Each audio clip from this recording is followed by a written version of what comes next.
Welcome everyone. Today is, I'm pretty sure, our fourth class. Um, Today's pretty cool. We're gonna get into Unity. Finally, we've been coding for like the last 3 days or three classes.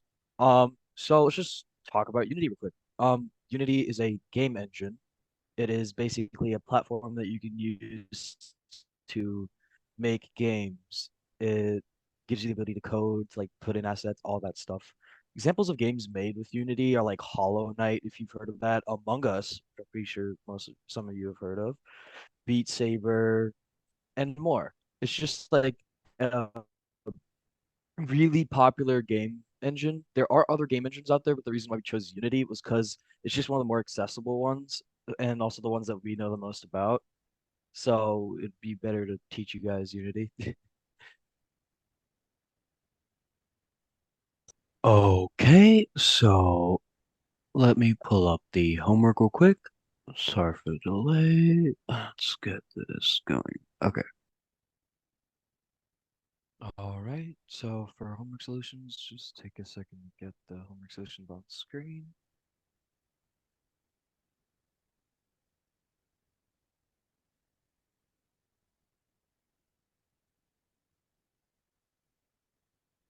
So, number one, which class header runs with no errors? Well, let's remember, first we need the class keyword, right? We know that class is not uppercase. And okay, you know what? You don't need parentheses. Reason why is because it's not a method. A class contains methods and fields, right? So it'd actually be B. Yeah. You do need curly brackets though in order to hold everything in. It's the same with loops and everything. Um, Number two, which of the following fields stores a true or false value that is not accessible outside of the class? Well, first of all, if you want something that isn't accessible outside the class, you need the private keyword. A true or false value, that's a Boolean. So Should be C yeah, because because it should be C. Not right. you define as private, so it's not accessible outside the class, and it's a boolean, so it's either true or false, and then you defined a name for the variable. So we're sorry about that, but it should be C. As long as you guys like got C, like even if it marked it as wrong, that means you know it, which is good. Number three, what is a method? Well, the definition of a method according to the lecture notes is literally a set of code that can be executed. C wouldn't count because methods aren't classes, and A wouldn't count because method isn't a variable that can be stored. They can return values, but they're not like variables by themselves. Four, what does the following code default to in terms of scope? Int value equals 3. It does default to private. You are correct. Um, uh, so as long as you have the knowledge, then that's fine. Number five, what should the return type of a method that returns the first letter of any name be? Um, Answer should be char because it could be string, but character is literally just a single symbol or letter, so characters are your best bet. Um, Number six, which is proper syntax for a public method with two floating point parameters? Well, let's look at it. Let's look at the first one. That's a capital public. That automatically just says no. If you look at the second one, same issue, but we're going same issue. So D by just by process of elimination is correct. If you look at it, it has the correct keywords. It has a lowercase public, lowercase void, the method name, and you have inside the parentheses the two parameters that you want. Okay, so number seven is just a different version of the original. Your answers should still be um C. I don't know why that says AABC, but your answer should be the third one, which is in double quotes singing bird. Eight, which is proper syntax for a private method, one floating point parameter and one Boolean parameter. Okay. Well, let's look at it real quick. Well, let's see A. You have capital void. That's automatically you need if your void should be lowercase, like all the Another keywords. question. Yeah. What's a parameter? Parameters are the basically the requirements that like a method needs for like you to pass a value in. So like You can basically think of them as the input to the method. Like if you have a method to add two numbers, then you have two parameters of the numbers you want to add.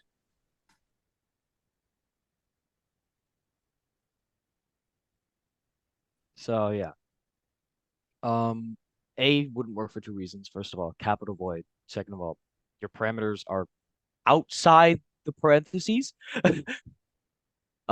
B wouldn't work because, well, yet again, you have two capital keywords. C wouldn't work because you have capital private, but D would work because knowing that if you don't have a public or private, it defaults to private. Um, D would be your best bet. Number nine, which method below returns char and takes into integer parameters? Well, let's look at them. A, you have lowercase char, works well, get char, and then you have two integer parameters. Yay. Yeah, A would work because it's literally the right one. B wouldn't work because it's character. C only has one parameter, and that too, it's a character parameter. And D only has one integer parameter. Um, 10 true or false. If you have a return type of double, then returning an int will work without error. In the If I actual homework, this problem's different. Yeah, it's a different problem. Oh, what does it say in the actual one? How do you instantiate a class? And does Answer it the have like, question. yeah? What is a double? Double, a double is basically like a float point, but with like a float type, but with I'm pretty sure more accuracy or like double the RAM usage. It's a double precision floating point number. So a floating point number would have 32 bits allocated to it. But a double would have 64 bits, so it has more data, which means it's more precise at those extremes of really, really small numbers and really, really big numbers. But most of the time, you don't need that, and floats will be fine. The only time you need a double is if you're working in like a one-to-one universe scale. Then you'd need like doubles or maybe more, but otherwise you don't need that. So there's also triples and quadruples. No, there are not, but there are ways around not having big enough numbers. Um, uh, like if you ever there's some talks about some developers of Kerbal Space Program that go into really high detail about that if you want to learn more. But there are some ways around that if you don't have high enough numbers.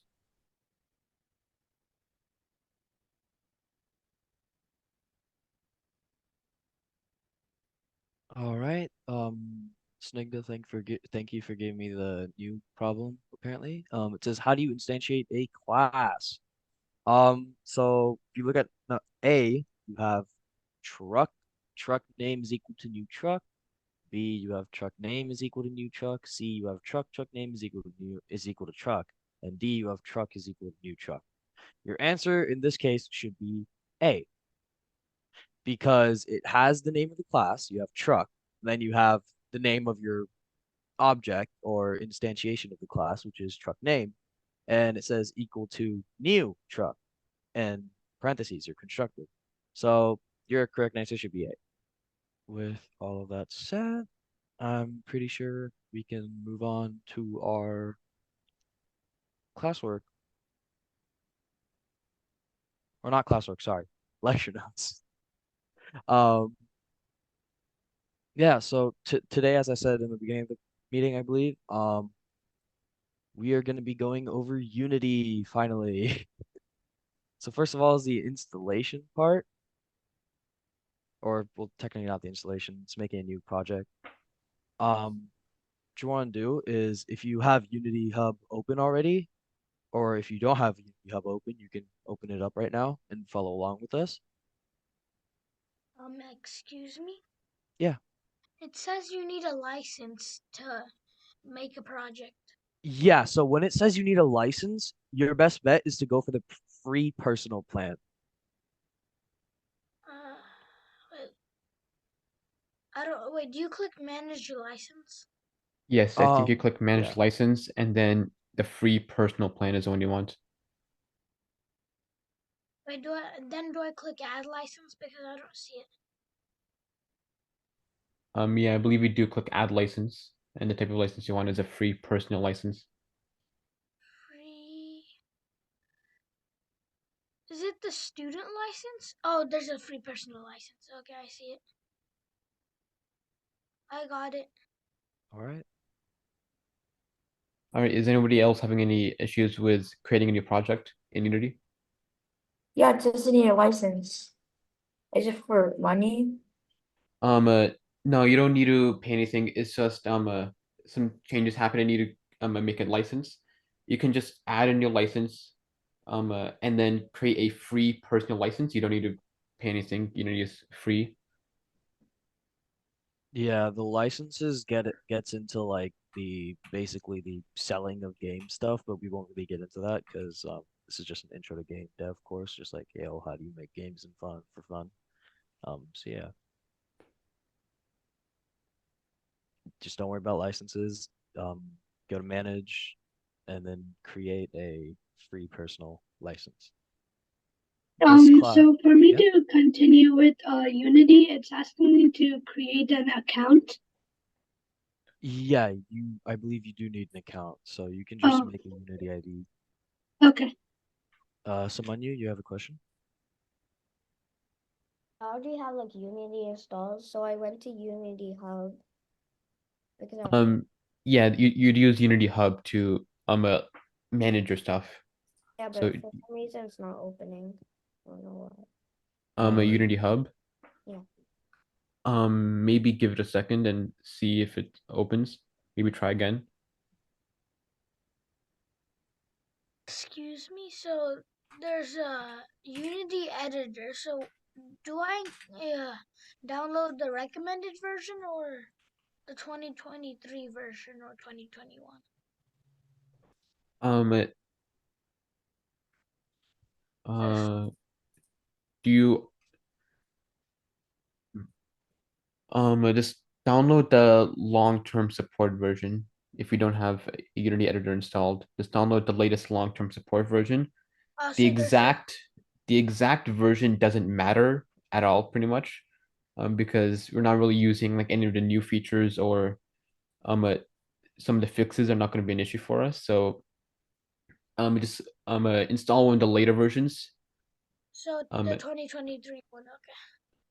yeah.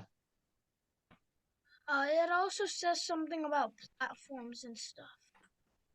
Do I click any of them? You don't need to install any extras. Okay, so I just click install. Yep. Bye. I need to update my Unity and it's asking for restart. So like, can I leave the call and rejoin? Yeah, we'll get you back then. Okay, thank you.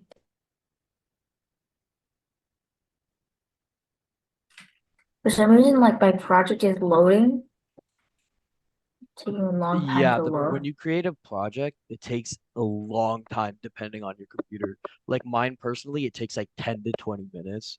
So yeah, every time you open up a project, expect like some pretty long waits if you don't have a like high spec computer.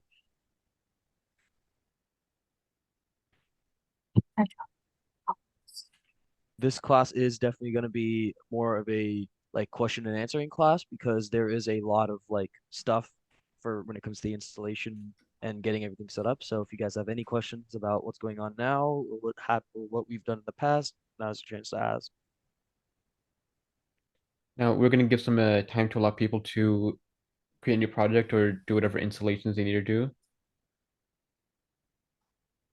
So when your project is finished like being created, you can just like raise your hand.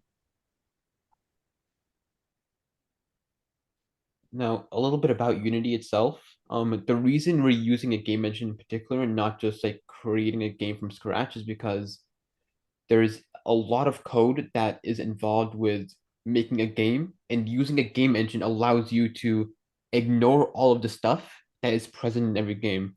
You don't need to program your own a renderer. You don't need to program your own input.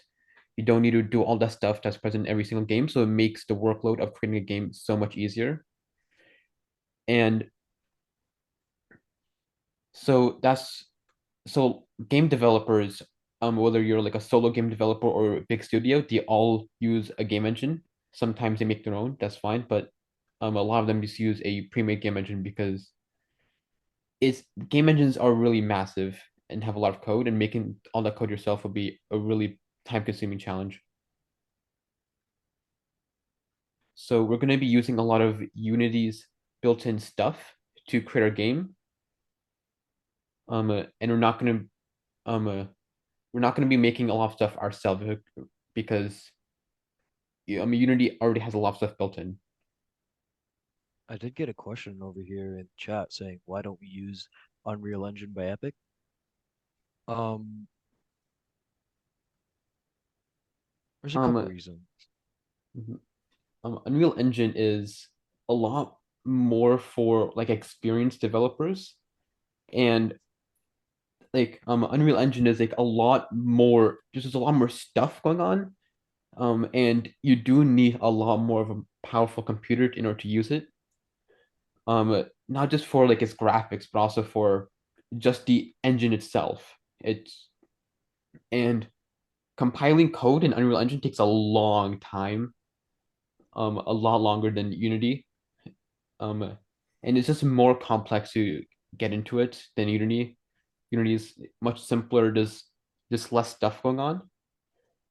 Um, it doesn't mean that Unity is better per se. There are advantages for using Unreal Engine, but we're not going to take advantage of those advantages in this course. We don't need that advantages right now.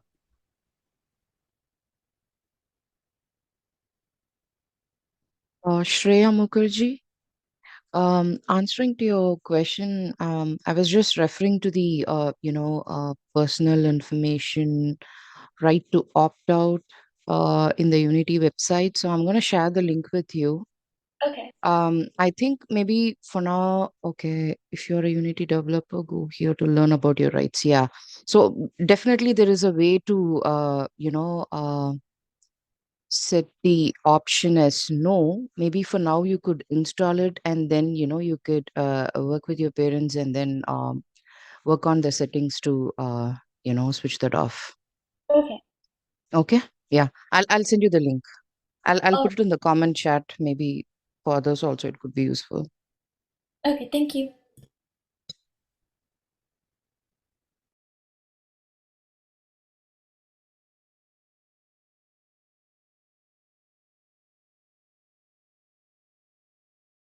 All right, so we're just gonna get started now because I understand that lots of people haven't opened up their projects yet, but Excuse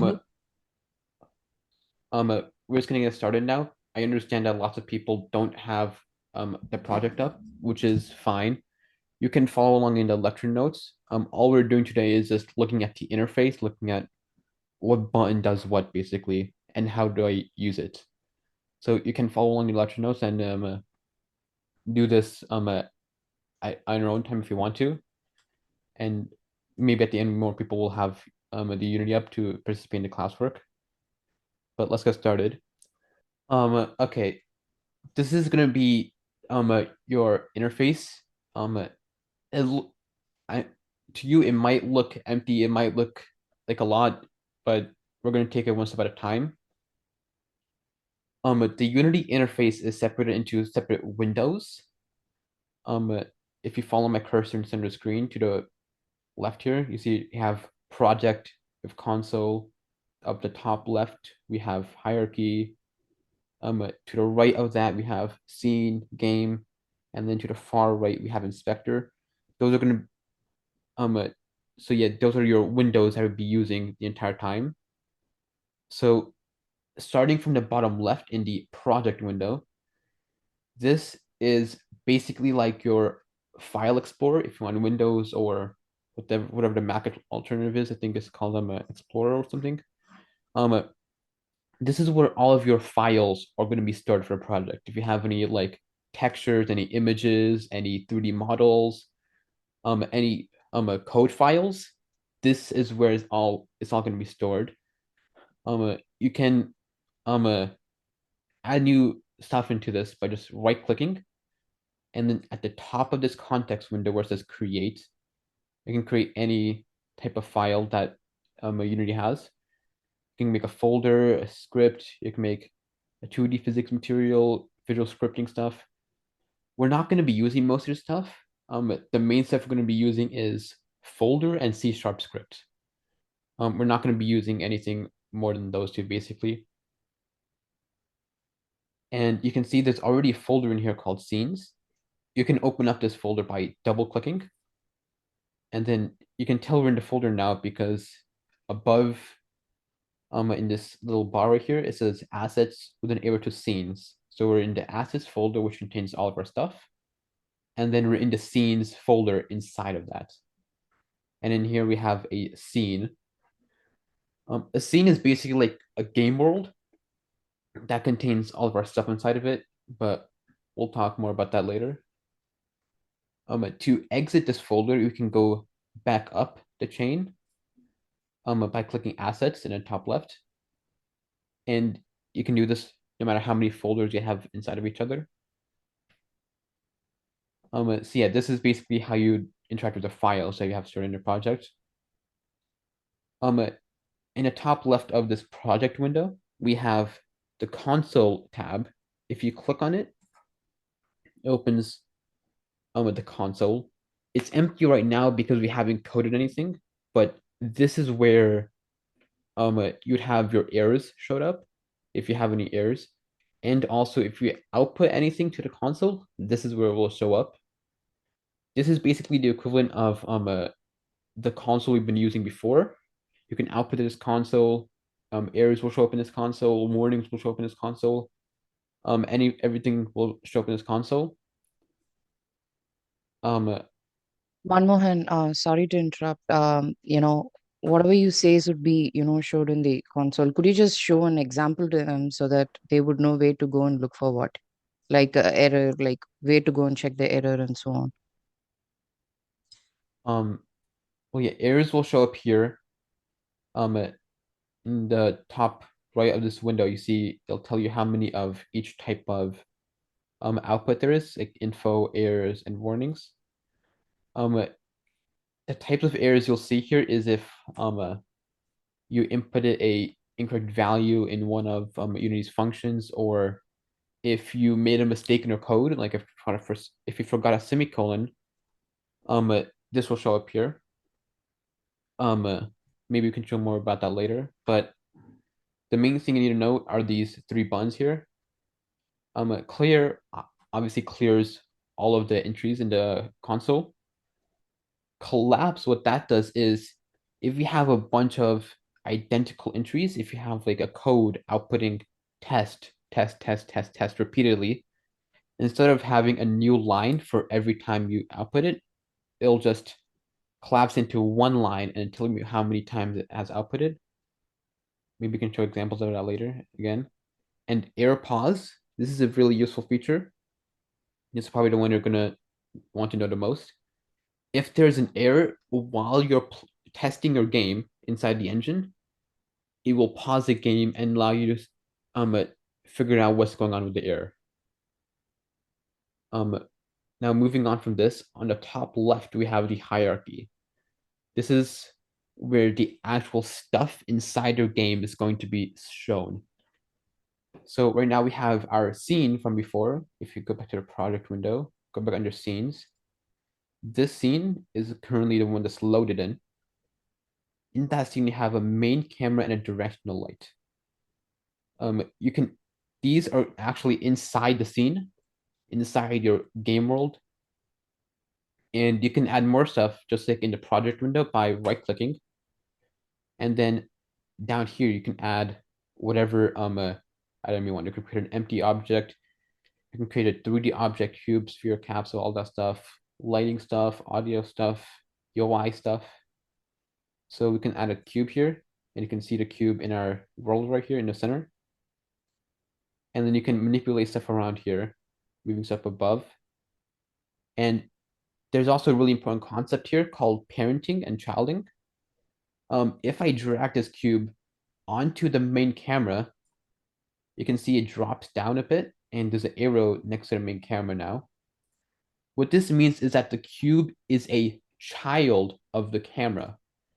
So whatever I do to the camera, if I move the camera in the scene, if I rotate it, if I scale it, the cube will also be affected by that.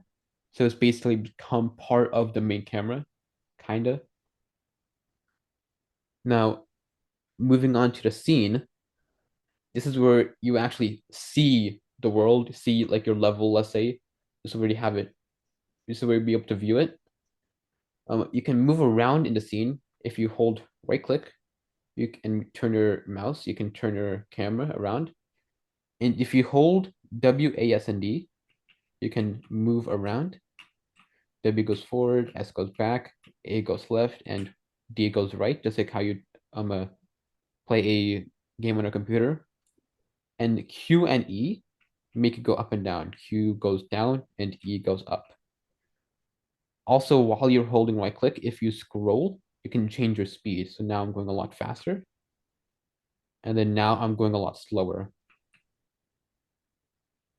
And in this a scene view, you can manipulate objects. You can, if I click this cube, you see there are 3 arrows that show up. If I drag on any one of these arrows, it will move in the direction of that arrow, either back or forth. This goes for any one of those arrows. This is one way of moving stuff around. There's also these squares next to the arrows. If I click on one of these squares, it allows me to move on that plane, if you will, on those 2 axes that the plane is connected to.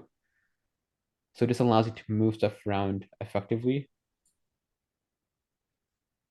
And this goes for any object. And you can see here what I was talking about, the parenting.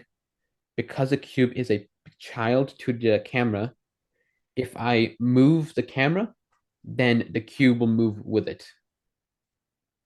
And of course, this directional light you can move as well. For rotating, on the top left of the scene view, there's this little menu here. If you click the 2 rotating arrows and then click an object, you can see there's a bunch of circles that appear. If you drag any one of these circles, it will rotate your object. Now notice I'm just moving my cursor left and right. You don't rotate around the object, you just move out left and right to rotate. Same thing with anything else. Just move it left and right to rotate. This grayish sphere, that rotates in the direction you're viewing in. So if you want to get your view aligned in a direction you want to rotate something in, then you'd use the gray sphere. Now you can also scale an object, make it larger, make it smaller. That would be this little box with an arrow inside of it. Clicking that, you see 3 little boxes at the end of some lines. Dragging any one of these scales the object in that direction. Excuse me? Yep. Are you in Unity right now? Yeah, we're currently covering the scene view. If you missed Oh. anything, then you can, everything is going to be in the lecture notes if you missed anything. Oh, okay, thanks. I have a Um, question. Yep. How do we move the main camera and directional light? That would be with these 4 arrows in the top left of the scene view. Yeah, If thank you you. click these and drag the arrows, you can move them however you want. Okay. And going back to scaling though, if you drag this gray cube in the center, that will scale on all 3 axes. All right. Next is the game view. If right next to where it says scene here, there's game. This is where when you when you start testing your game, this is where you test your game. This right now shows the view of the main camera. The main camera is what's being rendered here. So if I move this main camera closer to, sorry, I need to unparent the cube first for what I want to do.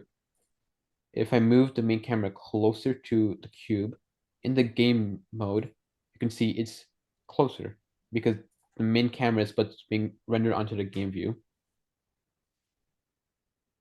So yeah, this is simply where you test your game. Going to the right though, we have what's the probably the most important menu, the inspector. This is where you can edit everything about your objects. So right now we have the main camera selected. We can tell the name is a main camera, so we have it selected. This box next to the main, or next to the name, it tells Unity whether you want it enabled or disabled. You can see if I disable it, it disappears from the scene view and becomes grayed out in the hierarchy. And then when I click it again, everything reverts back. The one to the right, it tells Unity if it's static or not. Static is used for stuff that's obviously not moving, such as like your environment wouldn't be moving, like the ground wouldn't be moving, so you'd have that as static. Underneath, there would be the tags and the layers. Tags allow you to, well, tag objects. You can see there are some default tags here: untagged, respawn, finish, editor only, main camera, player, and game controller. You can remove these or add your own tags if you want. These are the default tags. These allow you to search when you start coding. These allow you to search for an object based off their tag. So if I tag something as the main camera in the code, I can access the main camera pretty easily. And then the layer, this is used for stuff like physics. You can have it so that two different layers cannot collide with each other. Or you can have it that they do collide with each other. By default, all layers will collide with each other. So that's how you separate that. It can also be used for rendering, but that's a bit complex. We're not going to go into that. And then underneath that, we have all of our components.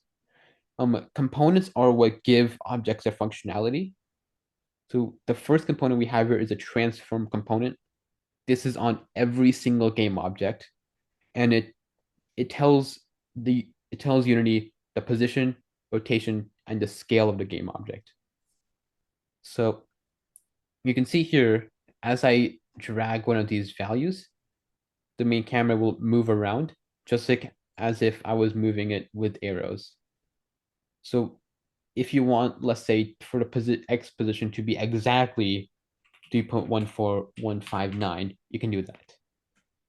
You can also do some simple arithmetic in here. You can do division by putting in a slash, and they'll calculate that automatically. Or you can do multiplication by putting in a multiplication a sign, which is the asterisk. And you can also drag as well. Same with the rotation. It's a bit funky if my mouse goes off the edge, but it's fine. Also the scale as well, but it's not going to do much for the main camera. So let's just leave it at 1. But this little like lock thingy right here, this ellipse right here. What this does is, if you scale your object in one axis, it will scale it in all 3 other axes.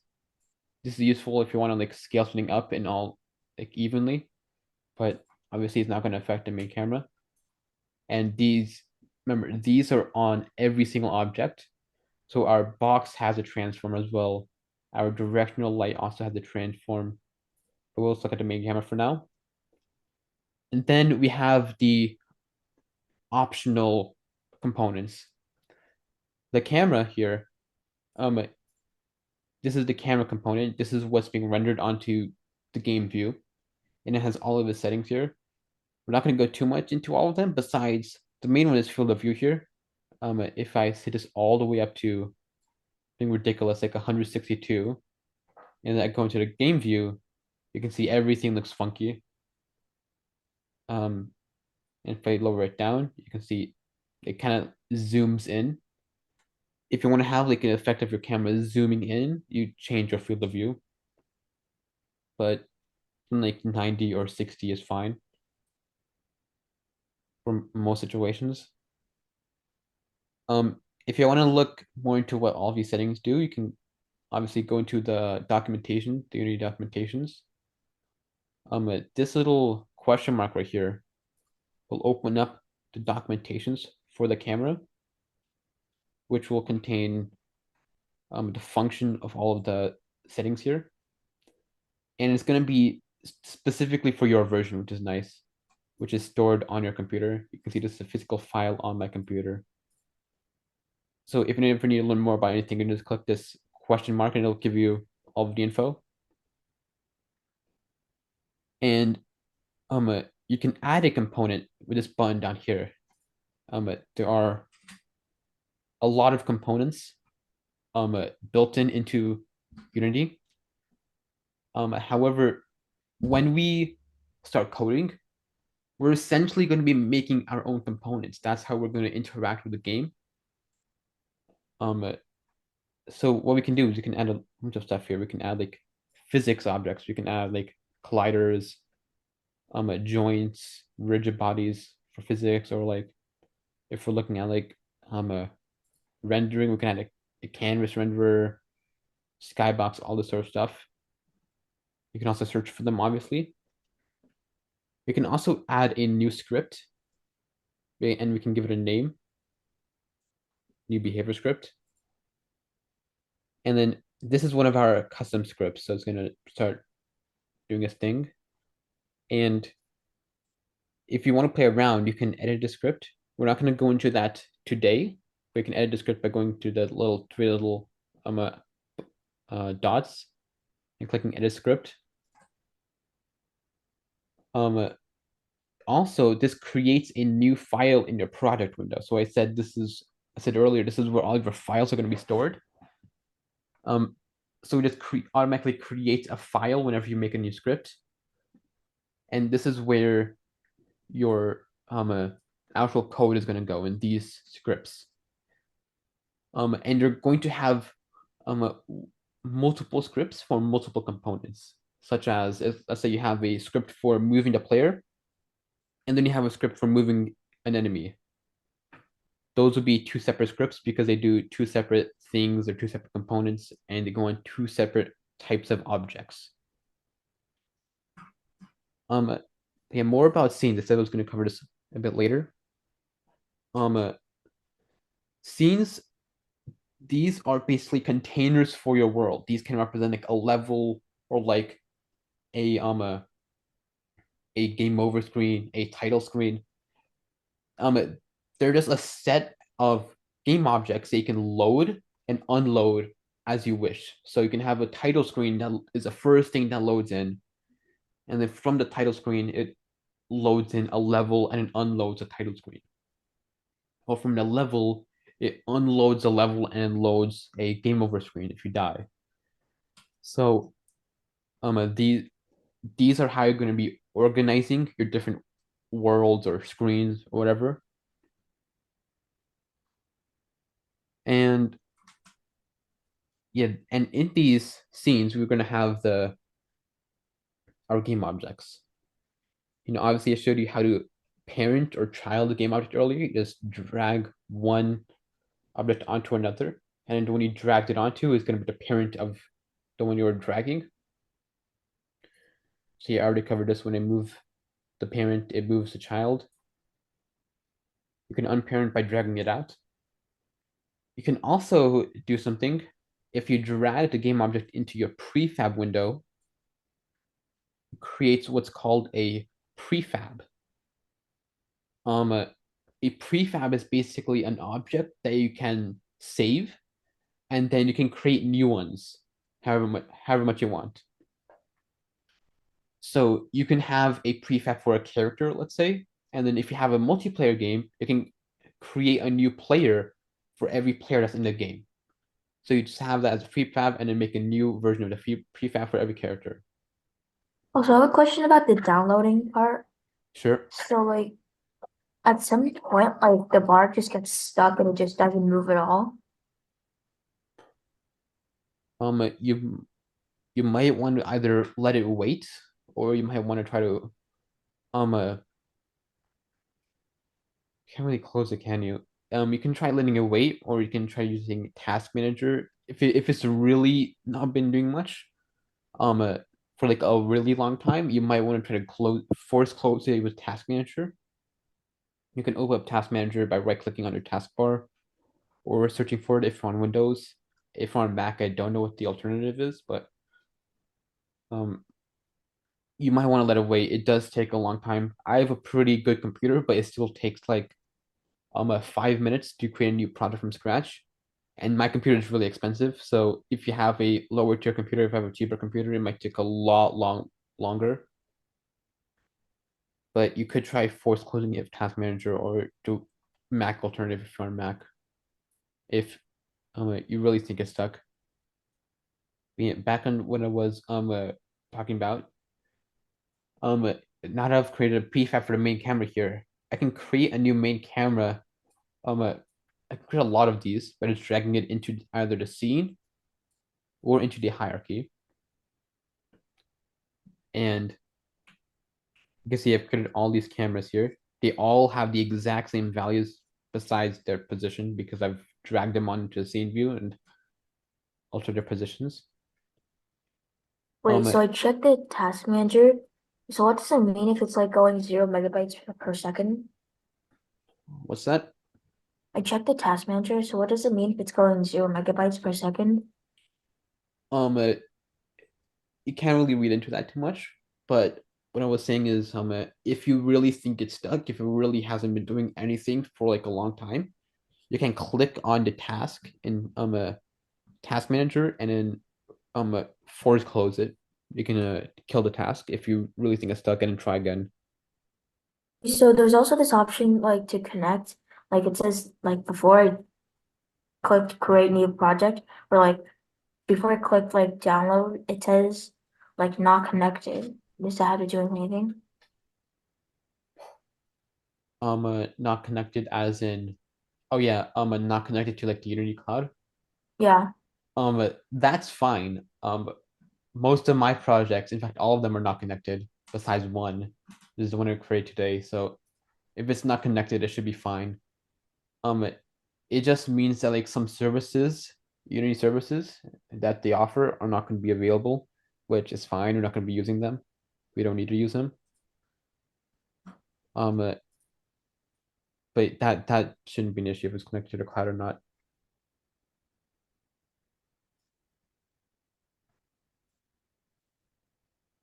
All right, but into the hierarchy, let me show you how way to manipulate these really quick.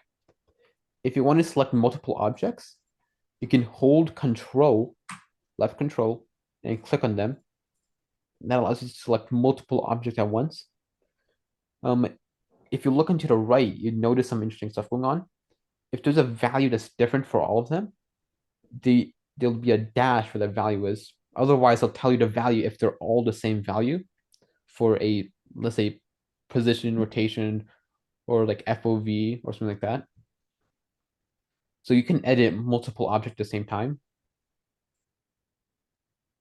Like this. And now they're all in the same position right here, if that's what you want. You can also click an object, hold shift, and click another object if you want to select all the objects in between them in the hierarchy. This it does include children of objects if you have any children in there. And then if you want to delete objects, you can obviously select all the objects you want to delete, and then right click or you can right click, press delete, and then they'll delete all the objects you have selected. You do need to right click on the object on the objects you want to delete though. You can't just right click anywhere. This will be weird how that works.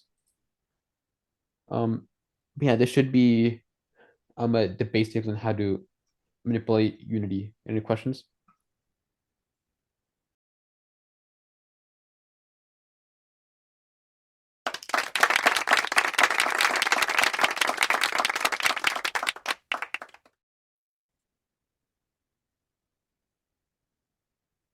So the air pause button does in fact pause the game if there's an error so that you can debug or see where the error is. It's really useful for when you have lots of bugs and you're trying to figure out the root of it. How do you add the cube again and other stuff? Because the project just loaded. To add game objects into your scene, you go to the left where there is the hierarchy, and you right click wherever there's yeah, you just right click anywhere, and then in the bottom of this context window you can add game objects. If you want to add a cube, you can go to 3D objects and hover your mouse over it and click whatever you want: cube, sphere, capsule, cylinder, plane, quad, or whatever. And then you can add whatever that is, like a cube, and then it'll show up in your scene. Thanks. Show that one more time. How to pick up the cube. To add an object, you just in the hierarchy on the left, you right click, and near the bottom of the context window, you can add whatever object you want. To add a cube, you go to 3D objects, then you have options for stuff here, and then you'd click cube, and it'll add a cube to your scene. Oh, okay. Yeah, thanks. All right, so back from breaks, and let's start off with another pop question.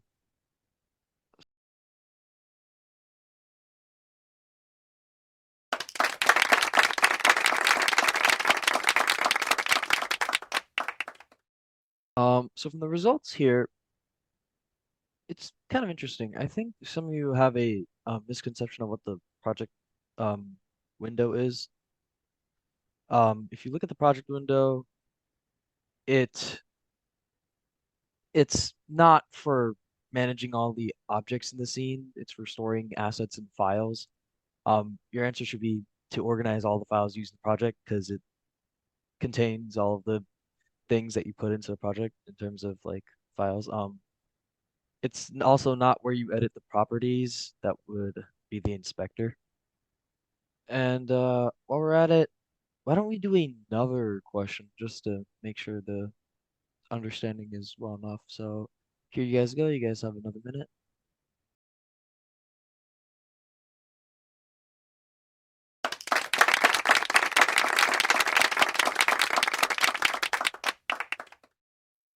Time's up. Okay, so let's see the results over here. So, in which Unity interface element should you not perform operations such as move, rotate, or scale on a game object? Well, let's take this step by step. Scene view. If you look in scene view, you have the opportunity to move things around. You have the gizmos that's oriented on the object. So scene view is a place where you can perform operations. If you look at the inspector, you have the numerical values that you can change and slide to move your objects. And if you look at the project window, it just has the files. You can't really move anything, change anything. So your answer should be project window. Excuse me, how do you move? Because I don't know what's happening, but I can't move. I can only zoom in and zoom out. Move in your scene, like move Yeah. around to view stuff. Yeah. How you do it is you hold the right click in the scene view, and you can use W, A, S, and D to move around, Oh, okay, thanks. and then you can use Q and E to move up and down. Okay. Quick question. Yeah, go ahead. So I downloaded Unity, but then it's asking me, well, which version, like 2022 or 2023? Just get the latest version. Latest version is fine. We don't really need the new features, or we don't really need all the benefits, but you just get the latest version. It'll be the most stable. Thank you. First question is to create an empty game object and call it test. I'm just gonna give you a few minutes to figure it out. Go ahead, Danish. You could Okay. show your work. Yeah. So I just have an empty object and it's called test.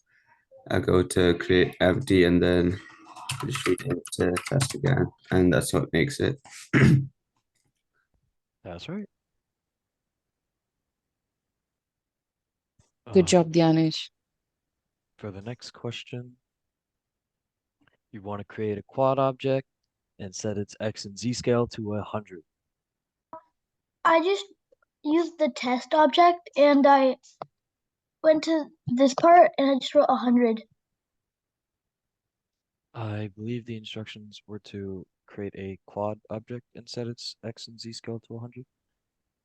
What you did is you set the position to 100, but the question is asking you to set your scale to 100. So underneath the position, you have rotation and scale. So that's what needs to be set to 100. And you also are being asked to create a new game object called a quad. So not you're not manipulating your test object, you're making a quad object.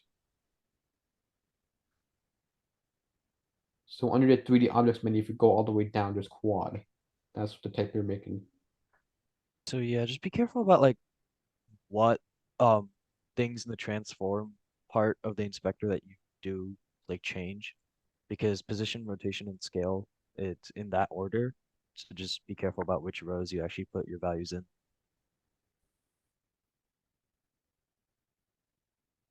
All right, so then moving on to question number 3, make the I quad also have a another child. question. Yeah. So when you install it, do you have to also have like Unity version control on? No, we're not using any version control here. Yeah, you don't have to worry about the last two checkboxes. Question number 3 is make the quad a child of test and rename test to environment. So this all I did was just why is this in the way?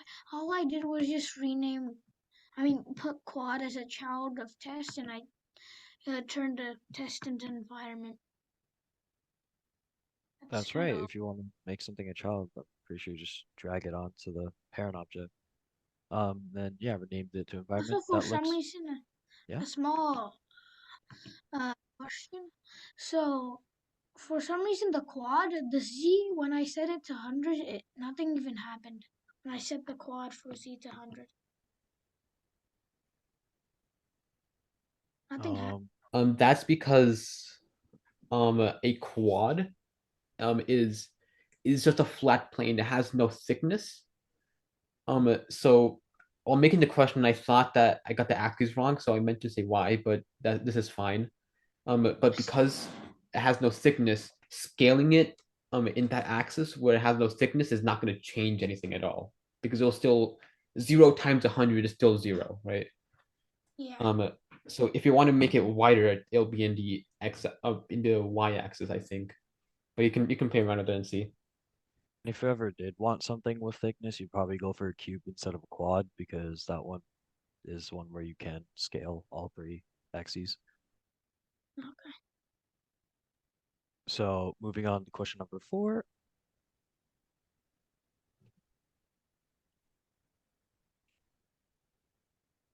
So you're going to create a cube and you're going to move it to the front of the camera, and then you're going to make sure you can see the quad beneath the cube, and you can move and rotate the camera to achieve this goal.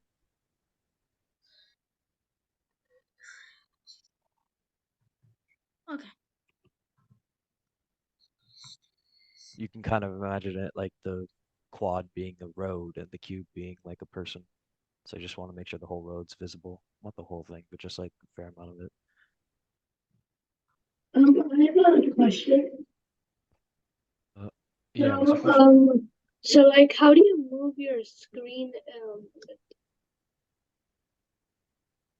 To move your view in Unity, what you do is you hold right click on the scene view, and then you can move your mouse to turn the camera, or you can use W, A, S, and D, or Q and E to move up and down. You can also use the arrow keys while you're not holding W, A, S, and D if you want to just move around without moving your hand. Excuse me. Yep. There's different 3D cores. Do you use 3D Core Mobile or like 3D Core URP? Just use the regular 3D core. Alright. Yeah, just expand on that 3D core stuff. It's like the URP and HDRP stuff is just like for materials and things. That's for like way more advanced stuff, really. Yeah, that's for if you want to get into graphics. Like HDRP is Unity's like high fidelity graphics pipeline if you want like photorealistic games, and URP if you want like more simpler graphics or more stylized games. But we don't need to worry about that right now.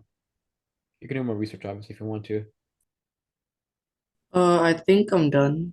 I don't You know know, if I did it correctly though. oh, Well, let's that's see it. okay. That's okay. No worries. Yeah, just I would give you the access. You could show your work. It's all right if you guys make mistakes because me and Manmohan here, we're here to help you guys out and show you guys how to do things correctly. So even if you do something that's not perfectly like the right answer, it's still good because we can show you where you went wrong. Should I share my screen? Yeah. Okay.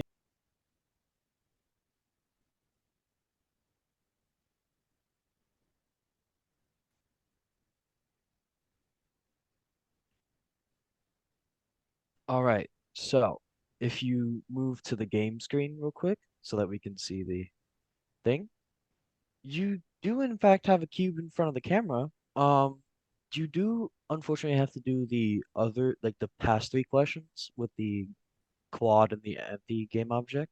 Oh, okay. So yeah, but that is definitely like an answer to number four because you do have a cube in front of it. Yeah, I'd like to add all these questions tying to each other. We're trying to set up a scene so you can experiment around with doing stuff. And you'll see that in the next question if we move on to it. So essentially, these classwork questions build off of each other. So moving on to number five, you're going to add a rigid body to the cube, and you're going to run the game to see what happens. I like to add that a rigid body is a component. So it's not where you'd add game objects. I did it. Who's I that? did it. Andrish. Okay. Okay, I'm gonna give you access. Just go ahead and share your screen. Yeah. So all I did was go and move this. So all I did was go into the add components thing and I just clicked on rigid body. Yeah. If you click on the add components, you should have like a whole drop down and like a search bar. Yeah. You can just search for rigid body. That's it. That's what I did. Okay. I'll stop sharing, I guess. Why not? No.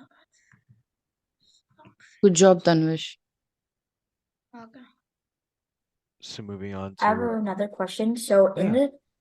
the scene window, how do you make yourself go faster? While you're holding right click, you use a scroll wheel to change your speed. So we can move on to the next question, which is number six. The screen share is down, but here it is. And you're going to turn the box into a prefab. Just remember that prefabs are assets. What box? The box, aka your cube. So the box you just added a rigid body to, that's where we're going to turn into a prefab. Oh. Okay, so a prefab is an asset, and when you turn the cube into a prefab, you're basically dragging it into the project window to turn it into an asset. When you turn something into a prefab, any of the modules you have in your inspector basically carries with it in each prefab instance. So if you clicked on all of these, you'll see that they all share like the same components.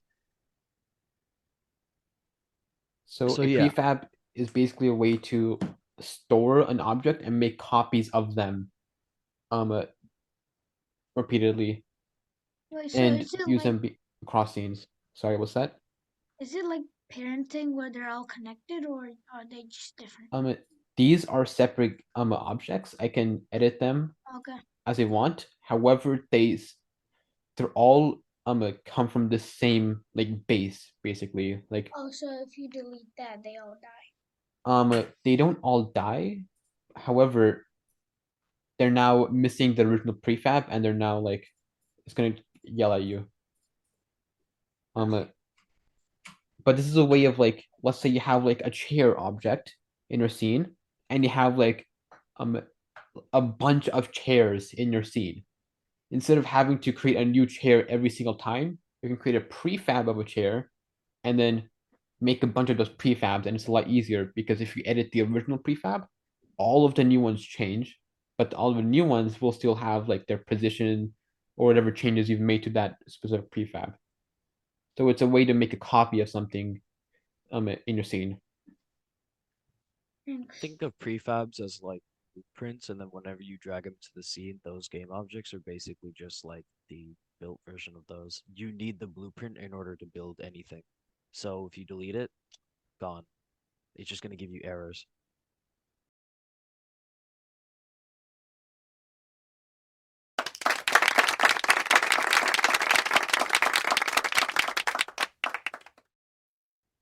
Let's go to Unity real quick and we'll show you guys the hierarchy window again. And let's look at this side by side. So add game objects to the scene. If you right click, you can add game objects. So that one's definitely not the right answer. So yeah. Make a game object a child of another one. That's easy. Just drag it onto another thing.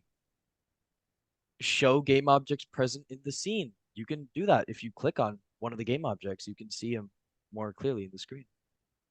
So the one answer, or the answer that it should be, is show project files, because the files are exclusively to the project window. Your hierarchy shows you game objects and the sort, but your project window is where all your assets will be. Images, sounds, prefabs, things like that.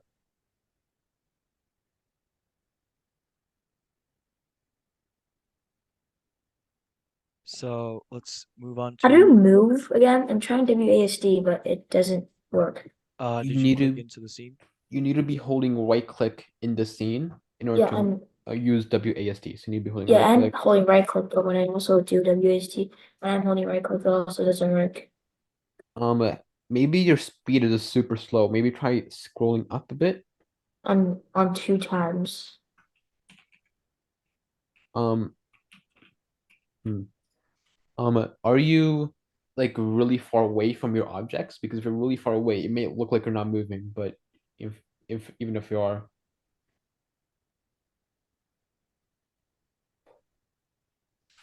you can also try using the arrow keys. If you're using the arrow keys, you don't need to like, right click your mouse. But you do need to click into the scene view. Wait, not mine, I am moving. Okay. Okay, How do let's you So move switch? to the. How do you switch it from the WASD to the arrow keys?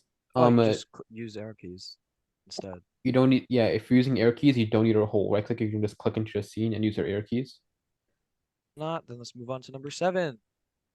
Create a new scene, and you're going to call it test and move everything in it. Then you're going to add a camera and your box prefab, and you're going to move the box in the front of the camera, but not too close where it's right in your face, maybe a little bit away.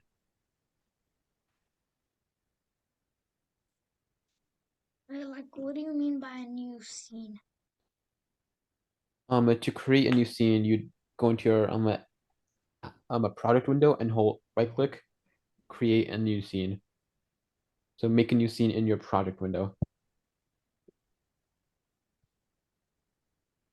And you also need to load the new scene by double clicking as well. Does anyone want to show your work?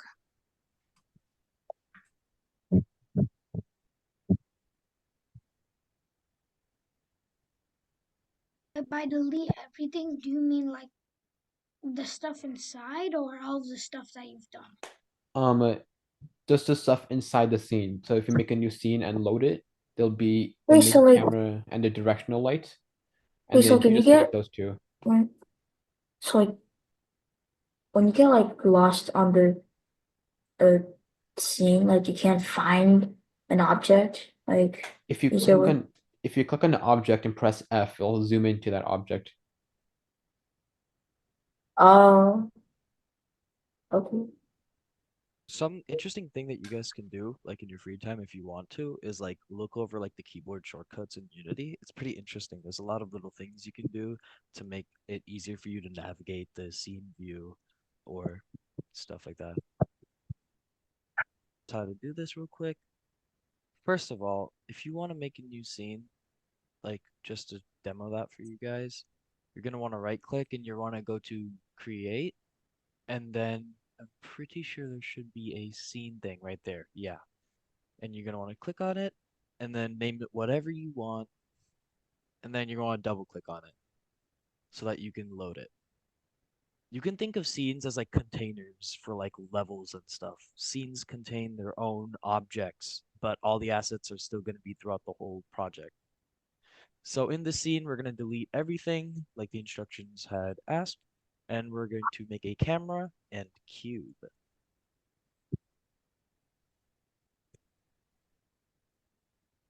From the prefabs, exactly. And then we go to game view. There we go. We have a cube in front of the camera. It's kind of far away. Are there any questions? So for number 8, you're going to want to add a spotlight game object, and you want to move it behind the camera to the right, and you want to point it at the camera and change the I also intensity. have another question for the main camera. Yeah, sure. How do you like adjust the render distance of the camera? There's something called there's the clipping planes. There's a near clip plane and the far clip plane. What that does is it'll only render stuff in between those two planes. To change the render distance, you would want to move the far clip plane further out. So currently, the default value is 1,000 units. That you and here's something to know is the default unit in Unity is meters. So the default clipping plane is usually good enough for a lot of purposes. Like 1,000 meters, that's a kilometer, that's a lot. But if you need like if you have a big map and you want to see all the way out, then do you want to increase that? Same thing if like your scene is small and the scale is small and you want to see stuff really close to you, you'd lower the neoclip plane. If you lower it to be too small, then some weird stuff can happen, but it depends on your game. First, you're going to right click in your hierarchy, and you're going to create a new light, spotlight. Then you're going to position it behind the camera. You can also like change your scene view so that you can make sure you're doing it properly. And you want to make sure it's looks something like that, where it's a bit off from behind the camera. And then you're just going to light up the cube like that.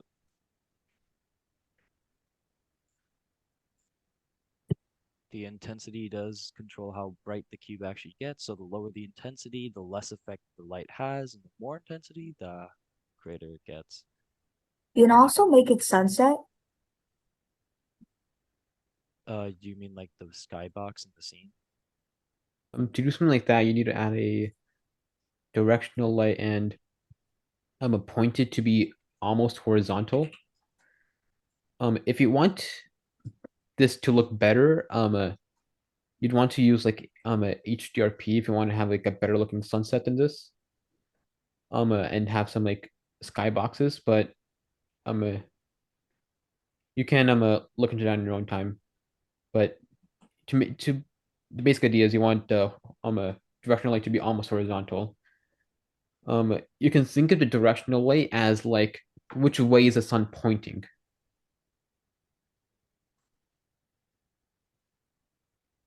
So as I rotate it, you can see the sun here rotates with a directional camera or directional light, sorry. But for now, we're not gonna have the in our scene. Yeah. And have the only light source to be this spotlight. Another thing to note too is that HDRPs are like image types, so I don't think you're ever gonna have to get into that for this class.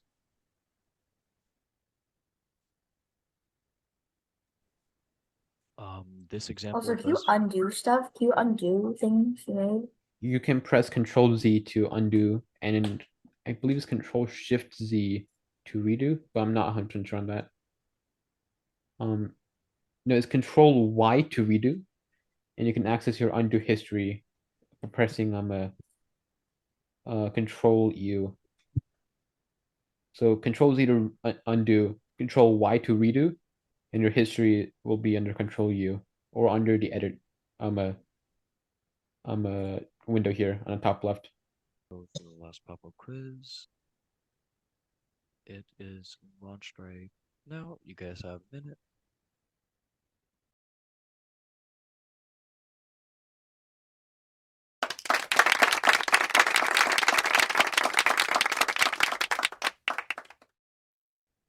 So, in the scene view, if you just look at the scene view by itself, you're not really gonna be deactivating anything. You can click and move object around and like look around, but you can't really deactivate it. If you look in the hierarchy, it's no. I mean, yeah, you can't really deactivate something. So the correct answer should be the inspector. You can literally just turn something off and bring it back on. Something I would like to note though is if you go to the hierarchy and you hover over your cube, for example, you can see like an eye thing. And if you click on that, it does kind of like hide it, but it doesn't like actually deactivate the object. So anything that's running on that object will stay. So to fully deactivate an object, your answer should be inspector. When you hide an object I like to add, it only hides it in the scene view. In the game view, it still shows up. So this is like if you want to hide a wall, so you can access what's behind it and move stuff around there without like moving a camera around. But like otherwise, you can't deactivate from the hierarchy.